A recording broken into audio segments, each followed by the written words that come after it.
And for you, you ended up choosing civil engineering. Was it because of that construction experience that you knew, or were there any other inspirations that you had whenever you chose civil engineering?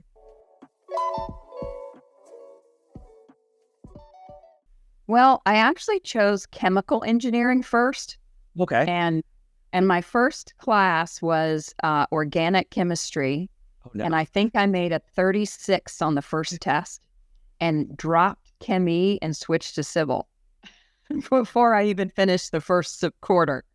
So short-lived Chem-E education, but civil was really a good fit for me because so much of civil engineering is so practical, and I actually do use a lot of those skills just sort of in my just day-to-day life managing, home and projects.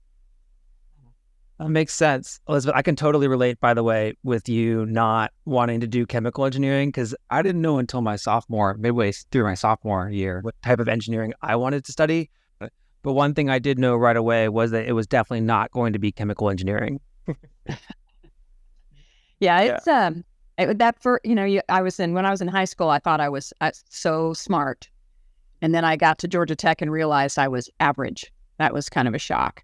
But that first test score really that scared me off. Now I'm not complaining. My thoughts get complicated. I cannot explain in layman's. Never losing focus because I ain't chasing payments. Still playing in the basement while I'm working on arrangements. They heard the kid in 50 countries. Thank God that's amazing. But I'd rather thank Spotify. They put me on the station.